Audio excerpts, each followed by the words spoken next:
Good morning, everyone. I hope you all had a good night and a good trip here this morning to the conference. Okay, we've got one of these little doodackies. Okay, I'm Professor Dawn Bessarab. Cheryl Kickett-Tucker. Juli Coffin. Okay, we're going to do a song and dance routine. So I'm going to be the first one to kick off on our presentation this morning. Sorry? Yeah, you can do that. You go first. Say hello in all our languages. Say hello. Warinyora, Ngajumleni, Juli Coffin. Yep. Kaya Wanju, your fellows. Very happy to be here. Dawn? Hi, everyone. I'm just trying to figure out the presentation here. Good. Good. Oh, okay. All right. So from the three of us, we'd like to acknowledge the land and sea country of the Larrakia people, the traditional custodians of Darwin, known as Garamilla, and their elders, both past and present and emerging. And we would also like to acknowledge the elders of all Indigenous participants from other countries and within and external to Australia, because without our elders, we wouldn't be here today.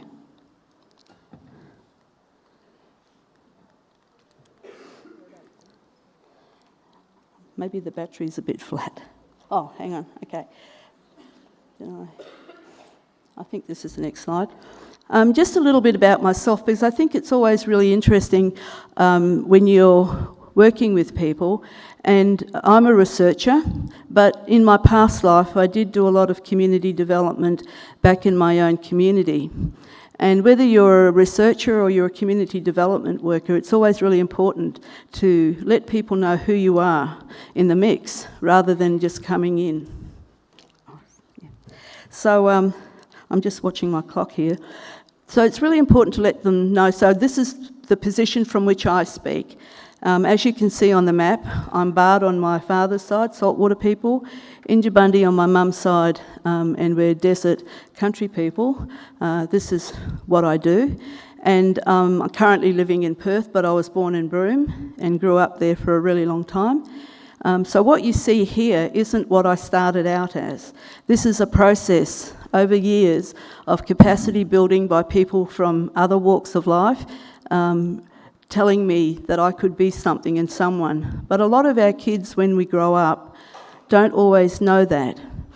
And so it was really enlightening at this conference on community development to listen to the stories of Aboriginal people working in this space with other community development workers, and the amount of work that they're doing in their communities to ensure that their children are starting to get a story about who they could be and getting the education that they need to be able to aspire to other things. So my talk is going to be around, if it works, it's not changing.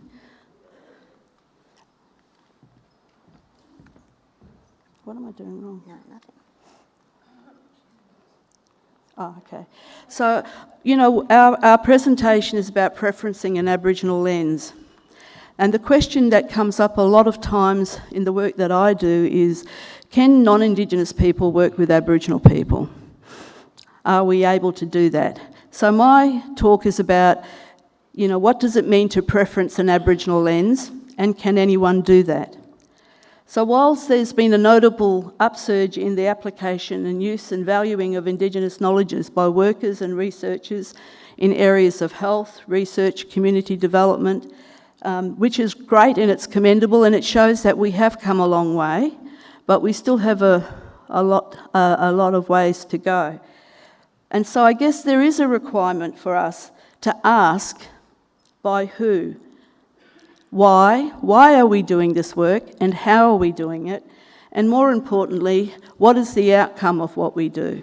Because a lot of the times we have workers coming into communities, they do a lot of stuff with Aboriginal communities, but the community themselves don't get any benefits or outcomes from that. And I think with community development, it's on the ground, it's working with communities, you can start to see some of that process. But people new to this space often don't know how to engage effectively and in a way that is culturally safe and has outcomes for the Aboriginal people that they're working with.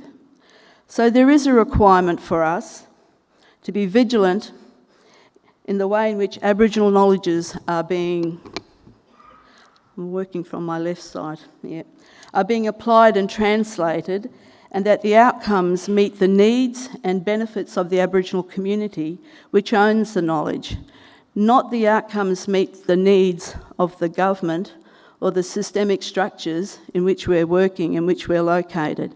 Because often what Aboriginal people want can be very different to what government want in terms of outcomes. And we see that within our schooling systems, where there's a set curriculum and you have to work in a particular way.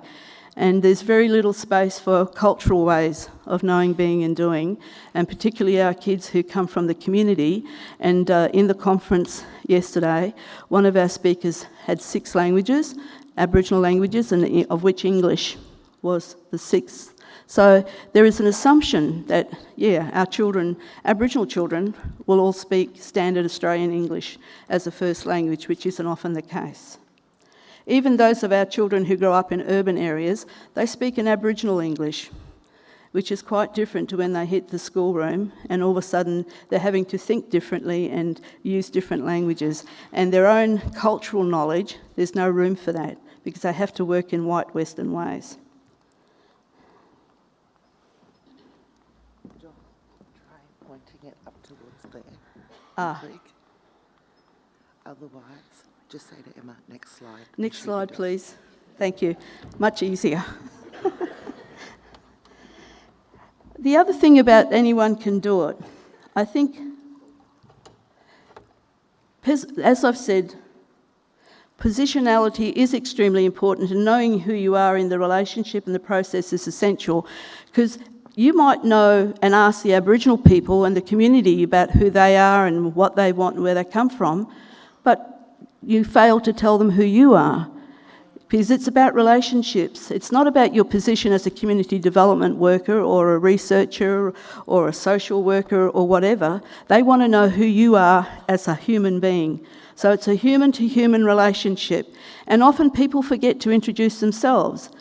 And, the community are going, well, we know what you do, but who are you? Because we want to know whether we can work with you or not. And so that's really important.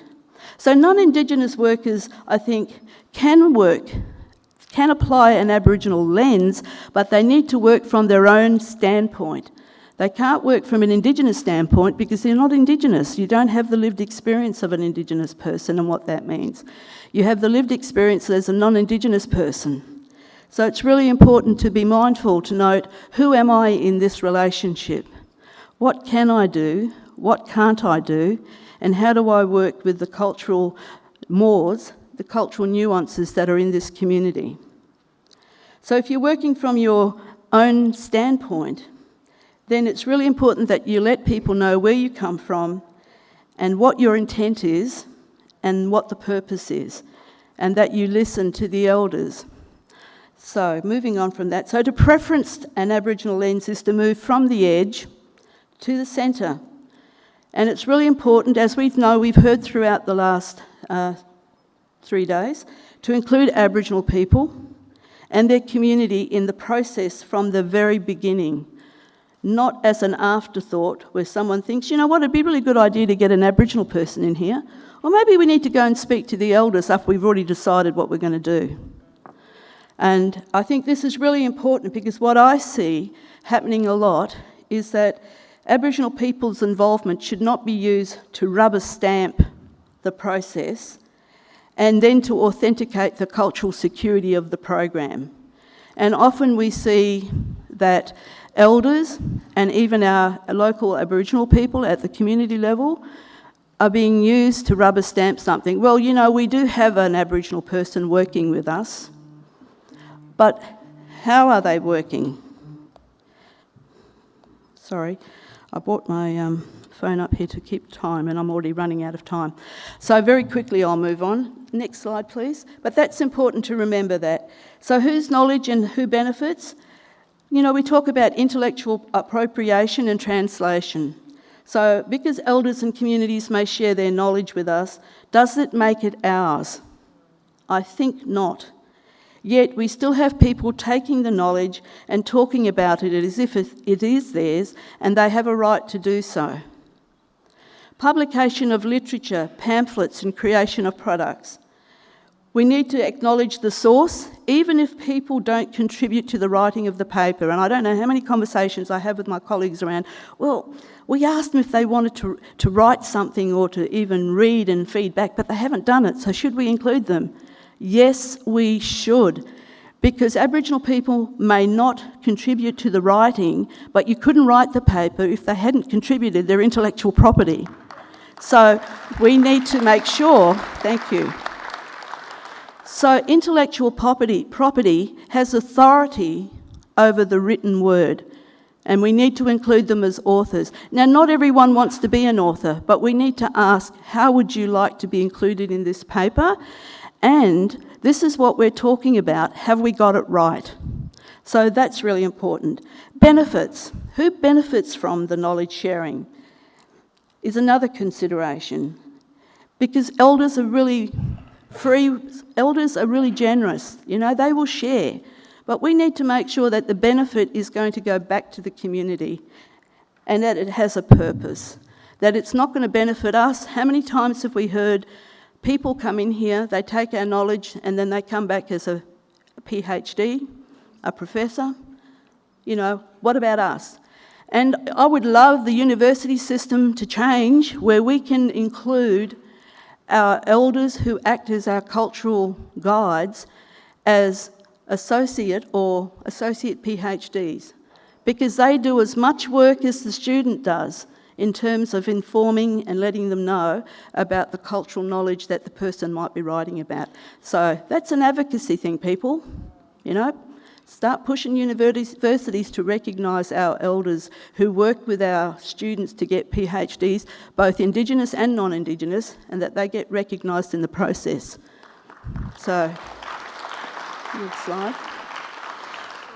I won't have time to play this because I'm aware of my other colleagues, but just an idea around whose knowledge and who benefits. I just wanted to say something very quickly about patent and plant piracy. This link on here is a really interesting little video with Professor Dr. Daniel Robinson talking about plant piracy and patents. Now, the gubbinge is a fruit where I grew up in Broome as a child, being taken out when the fruit was in season. Every local family would be out in the bush collecting gubbinge. Gubbinge has, I think, 3 times the amount of vitamin C as an orange. You can see how small it is. But it got discovered by Western people, especially Mary Carroll Cosmetics, who wanted to put a patent on it, and they have, on certain properties within the fruit, which means that if Aboriginal people want to use the fruit and are including some of those properties and sell their products overseas, they won't be able to do it in America, or they could get challenged. So we need to be mindful that when knowledge is shared, who are we sharing it with? What are we sharing? Next slide. And I have to go. So there are ethics about this. I don't know if this is going to be put up on the screen, but I'm going to leave. But we just need to think about consent. And for the Aboriginal people in the audience, I would say, be careful what you say. What do you want to make public, and what do you keep private? Because if someone is telling you something, all of that doesn't need to be made public, because there are some things we need to keep private, because our knowledges are a source for our communities, particularly those in remote areas, to maybe set up small businesses and to be able to provide a career and a work for someone. Next slide. I'll just slip through to this. Going forward, reach for the stars. These are some of our graduates, our Aboriginal medical doctors from the University of Western Australia who came through CAMDA. So thank you.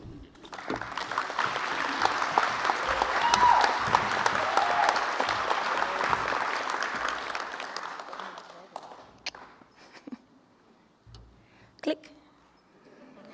Click. Warinura, as I mentioned, I'm a Yangamata person from the Pilbara region in Western Australia, but I work in Yarra country, so beautiful Broome is where I've worked and lived for the last about 9-10 years. Click. Keyboard. Click.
So I'm a bit of a peddler of hope. So I've been working in the research and community development space all my life, I'd say. So I want to reimagine what things are like for our communities. I want to have a community that is hopeful and looking forward, and it took me many years, had a bit of a vision, and I had to bring the community with me. And I started off with a bit of an idea. I spent 3 years just talking to people about what it could be like and how things could be better for our young people. In the Kimberley region in Western Australia, unfortunately, we still have the highest suicide rate of any population group in the world. That hasn't changed. In 1 year alone, they spent 21 million on programs and the rate went up. So we know that it's not exactly about lack of money, although that obviously helps. What we're not getting is community-based solutions into the field of actually, creating something tangible for our young people. Click. This is one of my favourite lines. Click. So we're also working in this space of phenomenology, like how do you actually help someone feel better about themselves when they wake up in the morning? And how do you stop an 8-year-old who doesn't want to be here anymore feeling full of life and hope? It's hard yards. It's hard work. Click. So this kind of whole approach around participatory action research, phenomenology, and all these other big terms that get thrown around that we are always trying to utilise in the space often is not really meaningful on the ground for our communities. But what is and what is tangible is when people see young people waking up full of hope, when communities have a ripple effect, when you are dealing across multiple age groups. So that's why we look at the 6 to 26-year-old, and we can start to look at things in an intergenerational capacity. Click. The other amazing thing about this work is that we have lots of males, lots of Aboriginal males are involved in this work. And I don't know, for those of you who work in the space of youth, it's not an easy target group, and it's something that is a bit of a phenomenon in itself, how many young males have come in and been part of this work. Yep, click. So we have a few different pillars. I just pulled one out, which is the main one for me, and that is that building of workforce and community, because people are coming into this space. They don't have to be horsey people. They don't actually have to have anything except for that amazing capacity to relate to our young people. So I went and studied equine psychotherapy, and no offence to anybody, but it was very psychobabble heavy, and the things that I wanted to help young people feel every day was actually not in that course. It was from our cultural grounding and our ways of being and knowing, and reconnecting young people into just their environment, let alone, you know, culture and other things that were around them. And our four-legged colleagues, they are amazing achievers of this for us. They're an amazing tool. So the workforce is integral, and having male and female, all different age groups, absolutely essential. These are the things that help it to work well. Click. And there's many ways that we bring the community with us, so not just through things like employment and capacity building, but we actually have a bit of an open centre where we have elders come and visit for morning tea. We have people who will ring up and say, oh, look, can I just come and sit with the yarda, you know, with the horse? Can I just come and sit there? And we'll say, yeah, no worries. We've got sessions in the morning, but, you know, you guys can come between 1 and 2. So we've actually been seen as a community resource, which is quite an amazing feat in the space. We're just out of town in a very busy and tourist-heavy place of Broome, if you've ever been there. We've also had some documentaries and things made. We've got a Facebook page, so if any of you are on Facebook, please look us up. And if you want to know about that kind of community development story with this program, then there's lots in there. And you can also get in touch with myself and others in our team. We have an amazing team, which includes a group of elders, and our governance group is very eclectic from all over the Kimberley. And we have a few different sites set up, Broome and Halls Creek. Click. And if it's just one kid, that's enough. Click. You're never too young to start. Click. And our kind of motto is let's be building aspirational communities. Let's build communities who want better, who want to see better, and who can see the light at the end of the tunnel instead of always being told that, yeah, well, you got the solutions, but we can't back that, or that idea is way out the box. Yes, it does take time. You've got to get the building blocks really right, but is it worth it? Well, I enjoy going to work every day. And that's the question I ask myself. I love what I do. Click. And there's some of our elders and young people. Click. We've taken this work to a lot of different spaces. One of the most exciting ones is when we get not old people like me up here talking about it, but we get our young people up and they talk about their experiences in it and how it's made a difference or an impact in their life. And that's our best advertisement, is our young people walk around the street, going back into school, and maybe, you know, living a little bit better and holding their head a little bit higher and seeing their value and their worth in a different way. And click. And that's, just wanted to acknowledge some of the amazing partners that we have, otherwise we couldn't do it. So thank you.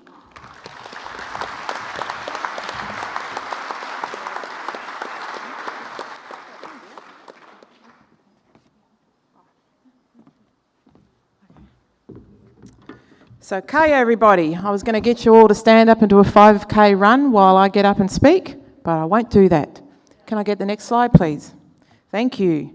So, I'm going to bring you back to us as people. So, thank for Dawn for putting the foundations there of doing community development work in our community. Julie's given us a brilliant example of a program in her community that's working wonderfully for all ages and all people through her leadership and her heart. And you can see how passionate she is about her work.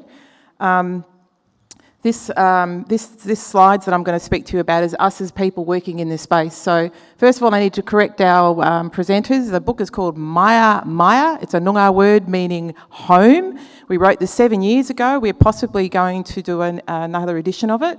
And possibly, you know, I don't know, if anybody else wants to contribute from this audience, please come see us afterwards. So today I'm going to speak to you about us as human beings in this space because, you know, working with in the community space for Aboriginal people, it is a hard road. It is hard. There's a lot of challenges. There's a lot of intergenerational issues. There's also the government, our intergenerational governors from local, state and federal, which convene and apply a lot of policies, and a lot of practices are still on top of our mob, even though we've got the voice coming up in this country. So we'll see if that makes a change. But at the end of the day, we're still people. We're a group of individuals working with individuals to make a difference to the lives of those who need it the most.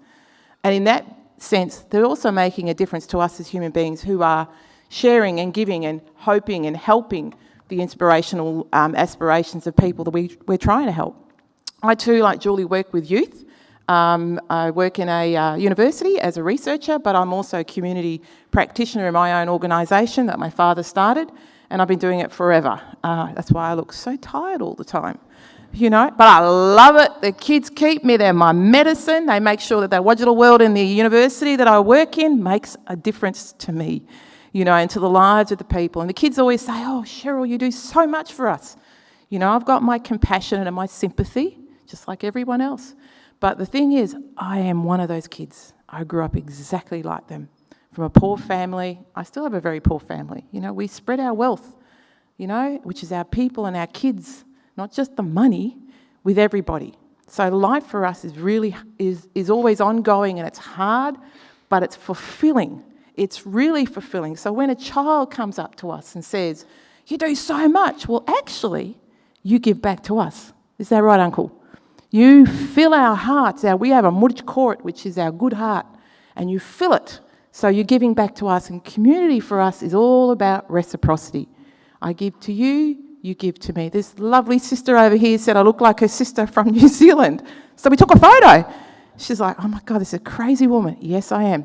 But I said, take this photo, she can show her, because we are sisters. We are. Indigenous people in this room, we're all brothers and sisters in the family of humanity. And we've also got our lovely allies alongside us, so we're very fortunate to have that. But any work with people, you have to have compassion and sympathy. How the heck can you not? Your heart must be full and vibrant of the love for another person. And if you take education as an example, and this might stir a few people up in the room. Do we have any educators in the room? I kind of think a lot of them need to have personality tests. Oh, not you guys. I mean, no, I love you, Scottish women. You are amazing. Oh my God, boy, you can party. Everybody party in Scotland next year. Yep, we're going there. Oh, they're good party people. Geez, their session was awesome yesterday. You guys, if you didn't go on it, you missed it. I was just saying, you know, you got to feel. You have to feel what other people are feeling, because how the heck are you going to know? How are you going to know where this person, this community, these kids want to go in their lives? Where they want to go? What do they want to celebrate? What are their challenges? You know, I don't work outside my community. I live in my community in Burla, which is Perth. I live in the north east component, where the majority of Aboriginal people in Western Australia live, right where I live. So my test for my day is, if I go to the shop to buy a loaf of bread, it takes me 5 hours to get out of that damn shop. Now, if that stops, I've done something wrong. That is my test. It is not the A, B's and C's and the qualifications that the modular system gives you. It is that. When that doesn't happen, then I've not done my job. Next slide, please. And here we have a range. You can take photos of this. I'll just talk to this. A range of the different types of empathy that you need as a human being to be able to connect to another person. If you cannot connect, you cannot do. There is no way you can do. Particularly children and young people, because they want to know that you're on the same path as them, that you understand, that you feel, that you believe, and the most important thing is that you care. Next slide, please. In all of this, us blackfellas, we watch everybody. We are great observers of your body language I'm watching right now. We measure your integrity and your authenticity. We want to know what you say and what you do matches what you do and what you say. And we want to know that your body language is matching what you're actually saying. Some people say, and their body language is the complete opposite. So we will listen to the body language more than anything. So it has to match. Particularly children and young people will watch and observe your body language more than anything. You could sprout as many wonderful words as possible. It means nothing unless the message of your body and your facial gestures says what matches what you're saying. So if I say, I really want to be here, but I want to do this, Unc, he knows what I'm saying. It means I want to get the heck out of here. What's that? We read them like a book. That's right, Unc. Best anthropologists in the world. Anyway, so let's go to the next slide, thank you. So out of all the work that I've done, yes, I'm an academic researcher, but I live and breathe community work. It's in my soul. Like Julie, I love working with the kids and the families, and I hope to be a beacon of light so they can come under and figure out how I've done it so they can make their own beacons, be their own light, walk in their own light to whatever horizon that they want to be in, their horizon. And in this, if you match the words and the body language and you do the right thing by our people, there's a lot more to it than what I'm just saying. These are some of the things of integrity and authenticity in flight. Kuramich is our Noongar word meaning soul, your essence of spirit. We have built a nest in our community for our kids and families to come, to grow their wings, to fly again. We don't own them. They own us. They can come and go as they please. That is the remit of our organisation, which has been standing for 2 decades under the guise of my father, a stolen generation survivor, the last one in my family. So you can see all the boxes there. The big one there for me really is the deep listening. If you cannot deeply listen to our people and zip this and open your heart, not just your ears, you got nothing. You got nothing. You only get what your ears will hear. And even that story might be distorted because your heart is saying something else. That takes time. Working with our mob takes time. Now think of us as researchers in a predominantly Wadjala world, non-Aboriginal world, where there's a finite start and end to our research. But us researchers are also Aboriginal, so our worlds are circular. Takes time to go and do a yarning circle on, let's say, I don't know, happiness of children. To get to that actual question in a yarning circle takes weeks and weeks and years to get to that. So this stuck in this paradigm of this Wadjala way of starting and stopping in a finite line is really difficult for us. We have to juggle the Wadjala world and then our world as well. But we've been doing it successfully. We don't always get it right, but the thing is our hearts lead us and we do listen to our families and community. That's first and foremost. Next slide, please. At the end of the day, the organisation welcomes everyone to our door. The majority of our people are Aboriginal, thank you, and there's 35% of the people in our community. We've got this notion of a village raising children. The Aboriginal children wanted their friends to come and they're not all Aboriginal. We said, absolutely, we listen to you. So now we have a mini United Nations of 35 cultures in our small Aboriginal community controlled organisation. But who are the leaders? It's the Aboriginal kids. The Aboriginal kids are called the peer ambassadors. They lead, they deliver, and they co-create some of the programs with the Wadjala kids in our organisation. And we've got kids from everywhere. The one thing that binds them is they want to belong. The other thing that binds them is poverty, unfortunately. Like Julie, we have aspirational and inspirational moments and values, and the stream of life for us is all about looking for all that wonderful horizon, which might be different for every child, but it's up to us to help them build those strategies to go there, because we're not always going to be around. The worst thing you can do in community development is be one person and then you leave the organ and everything falls down. You have to have your warriors. So I think probably in 5 years' time, I will walk a step away because my kids are coming through now, and they are wonderful kids, beautiful people with great hearts and compassion for each other. And I think the world in their hands is going to be a good world. They are very in tune with climate change. They're very in tune with people from other cultures. They're very in tune with each other, and they're very in tune across the ages. And the most important thing, they are our kin, regardless of blood, because the kids are humans after all. And the one thing that binds us as well is those kids that don't come from our culture, they learn our ways, and the one thing that they do, and we actively see it, is the respect for our elders. all the time. And I think that's a wonderful world to grow up in, you know, regardless of what culture you come from. But our kids are the leaders in this space, and I think it's wonderful. I think next slide, thanks. Thank you. These are just examples of kids getting up and doing things around the community that we've put examples, you know, that they lead everything, they inspire everything, they create everything, they help us co-evaluate everything. And we don't move as a community unless the community tell us. I think that's the last one. How do you get a Mudich court? A solid, healthy heart. I've taken this quote from Martin Luther King. Human progress is neither automatic or nor inevitable. Every step toward the goal of justice requires sacrifice, suffering, and struggle. The tireless exertions and passionate concern of dedicated individuals. Now, if that is you, this world would be a great place. So from our speech today, I'd like to welcome the ladies back up.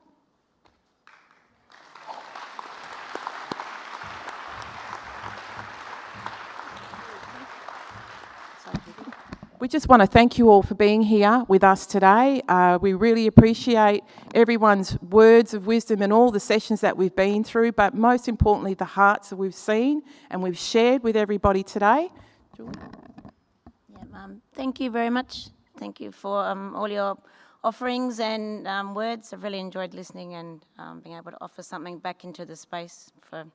Haven't been to a conference for a couple of years, so it was a great one to come to. Thank you. And thank you. I haven't been to a community development conference before. Very different to health conferences and and clinical conferences, because you guys are actually doing it, not just talking about it.